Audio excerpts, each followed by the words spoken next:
This program does not represent the views of this station and may be considered offensive to some listeners. This program may contain mature subject matter, including frank discussions of controversial topics. It is intended for mature, open-minded audiences. Discretion is highly advised. This program is entirely independently produced by and is copyrighted by Frank. It is broadcast here under license. You're listening to Frank Talks Pleasures and Lifestyles, and I'm Frank because I have to be. In studio today we have Mr. David J. David J. has come into studio to talk about asexuality. Welcome to studio, David. Thank you for having me. All right, let's start off with our first question. Where you were born, and how were you raised? What were you educated in? I was born in St. Louis, Missouri, the child of two architects. I grew up in the city in the Midwest, really loving it, skating a lot, going out and canoeing down different rivers. And can you tell me anything about your upbringing? Let's see, what specifically do you want to know? I grew up in the city. My parents were both very open-minded and liberal, which is something that has been a great help in my life. They're wonderful people. I have a huge respect for them and a great relationship I have with them. I have two younger siblings, a sister and a brother. And always went to very good schools. All right, now let's talk about how early were you when you became aware of your asexuality? I was about 13 or 14. It was around the time when all of my friends began to become aware of their sexuality. And so as all my friends started talking about being attracted to people and having crushes on people and kind of started exploring their sexuality, I had no frame of reference to understand what they were going through. And that was kind of the first moment of realization where I said, oh, something's going on here that's with me that I need to figure out.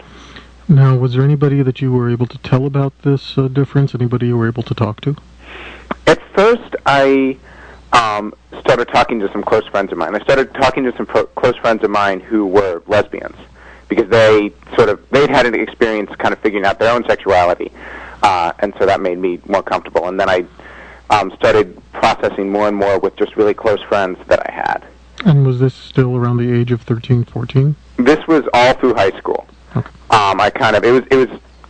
It was funny because my friends would kind of come to me and they would talk about whatever boy or whatever girl kind of was the latest piece of drama in their life, and then we'd switch over and I would talk about kind of sexuality and what it all meant and me trying to figure out where I fit in this really complicated sexual world. And so it worked out, but that allowed me the space to really kind of come to terms with myself and realize that asexuality wasn't a problem. Can you share any experiences growing up where your asexuality became an issue?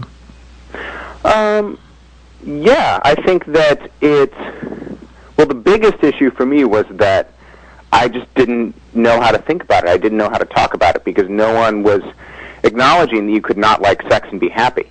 So I had to spend a lot of time sort of asking myself, is this a problem? Is it all right for me to not like sex? Is something bad going to happen to me if I don't?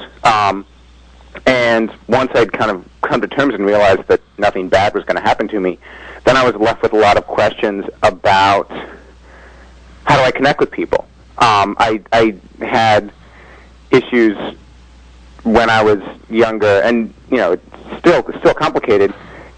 Thinking about how I'm going to be intimate with people, a lot of my friends sort of said, "Oh, okay, well, if we're sexual, then we're dating, and we're boyfriend and girlfriend, or boyfriend and boyfriend, and that means that we get all these special rights and privileges in terms of our relationship. And if we're not sexual, then we don't, and we're not dating, we're just friends, and we don't get any of those special rights and privileges." And so figuring out how I was going to be able to have relationships that kind of were recognized as having that kind of power was a big issue. For the benefits of our listeners who maybe have never even heard of the topic of asexuality, can you define what those powers and benefits in a relationship would be that they may or may not take for granted?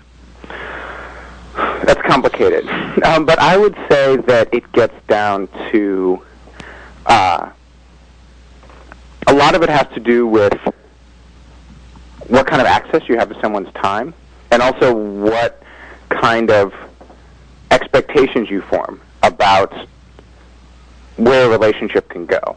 If someone expects a relationship to be able to kind of put it in a heteronormative, I guess, context, a relationship to be able to turn into a family, then, well, a family being not necessarily, then they'll invest more emotion in that than if they think, oh, this is someone who's going to be able to be my friend, and maybe 20 years from now we'll stay in touch, but we're not going to be, this relationship isn't going to be able to, I'm not going to be able to move in with this person, we're not going to be able to commit to one another forever, we're not going to be able to raise kids, or some sort of equivalent, really close connection.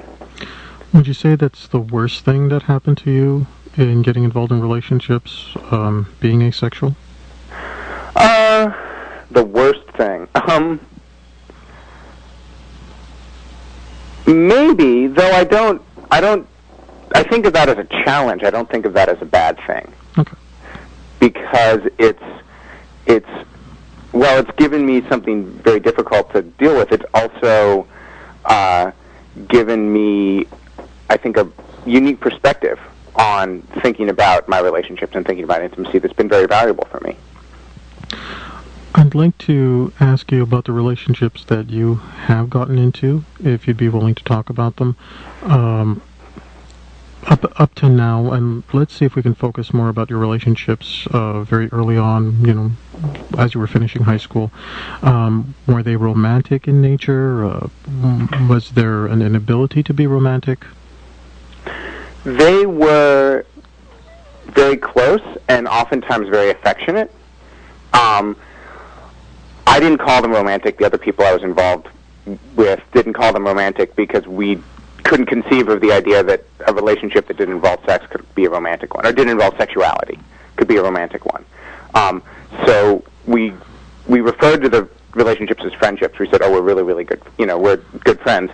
And we'd hang out together, and sometimes we'd hang out together and be closer than whoever their boyfriend at the time was, which caused issues as well. But that it was really about kind of having this type of intimacy that didn't fit into the mold, that didn't fit into the idea that you have a hierarchy with sexual romantic relationships on top and friendships underneath it. When you say it was very affectionate and very intimate, can you provide some examples as to what kind of affection an asexual person would be open to that's not sexual? Well, for me personally, affection is about communicating how you feel about someone to them, any way that you do that. So it can be verbal, it can be through activities, it can be through joking around and poking fun at someone if in your relationship you've established that that's how you show that you care about them. It can also be about touch, and I personally, in relationships, I can be a very physical person. I really like that. So I like hugging people and cuddling with people, and also dancing with people. Does that answer the question? Absolutely. Okay. Absolutely. Trying to get more into your personal background here. And again, if there's anything I ask you that you don't feel comfortable with asking, you just let me know that you'd rather move on. Okay. What have you tried in experimentation to learn about yourself and in that, is there anything that you regret trying? What have I tried in experimentation? Well, that's a pretty long list. I consider myself a very exploratory person. Are you referring to what I've tried as far as sexuality in experimentation, or do you want me to go through all the places I've visited and the recipes? I'm looking more about your sexuality. Okay. I'm just thinking here that for myself,